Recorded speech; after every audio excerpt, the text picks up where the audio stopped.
Matthieu, chapitre 11. Lorsque Jésus eut fini de donner ses instructions à ses 12 disciples, il partit de là pour enseigner et prêcher dans leur ville.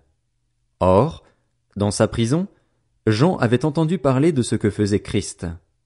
Il envoya 2 de ses disciples lui demander, « Es-tu celui qui doit venir ou devons-nous en attendre un autre ?» Jésus leur répondit, « Allez rapporter à Jean ce que vous entendez et ce que vous voyez.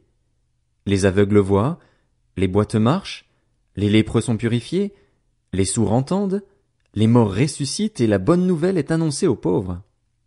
Heureux celui pour qui je ne représenterai pas un obstacle. » Comme il s'en allait, Jésus se mit à dire à la foule au sujet de Jean, « Qu'êtes-vous allé voir au désert?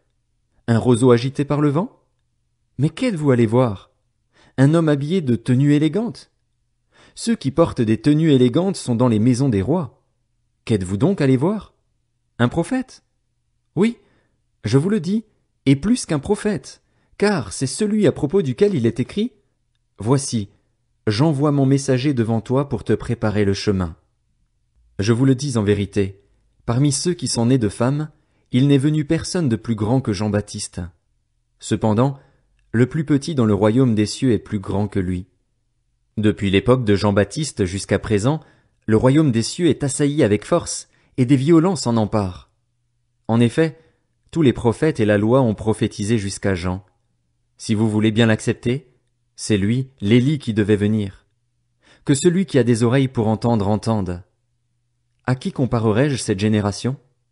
Elle ressemble à des enfants assis sur des places publiques et qui s'adressent à d'autres enfants en disant « Nous vous avons joué de la flûte et vous n'avez pas dansé. Nous vous avons entonné des chants funèbres et vous ne vous êtes pas lamentés. » En effet, Jean est venu, il ne mange pas et ne boit pas, et l'on dit « Il a un démon. » Le Fils de l'homme est venu, il mange et il boit, et l'on dit « C'est un glouton et un buveur, un ami des collecteurs d'impôts et des pécheurs. » Mais la sagesse a été reconnue juste par ses enfants. Alors Jésus se mit à faire des reproches aux villes dans lesquelles avaient eu lieu la plupart de ces miracles, parce qu'elles n'avaient pas changé d'attitude. Malheur à toi, Chorazin, malheur à toi, Bethsaïda, car si les miracles accomplis au milieu de vous l'avaient été dans Tyr et dans Sidon, il y a longtemps que leurs habitants se seraient repentis, habillés d'un sac et assis dans la cendre. C'est pourquoi je vous le dis, le jour du jugement, Tyr et Sidon seront traités moins sévèrement que vous.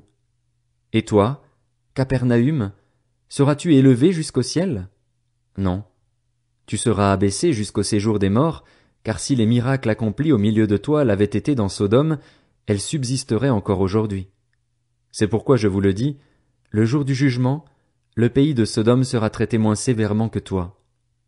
À ce moment-là, Jésus prit la parole et dit, « Je te suis reconnaissant, Père, Seigneur du ciel et de la terre, de ce que tu as caché ces choses aux sages et aux intelligents et les as révélées aux enfants. Oui, Père, je te suis reconnaissant car c'est ce que tu as voulu. Mon Père m'a tout donné, et personne ne connaît le Fils, si ce n'est le Père. Personne non plus ne connaît le Père, si ce n'est le Fils et celui à qui le Fils veut le révéler. Venez à moi, vous tous qui êtes fatigués et courbés sous un fardeau, et je vous donnerai du repos. Acceptez mes exigences et laissez-vous instruire par moi, car je suis doux et humble de cœur, et vous trouverez le repos pour votre âme. En effet, mes exigences sont bonnes et mon fardeau léger.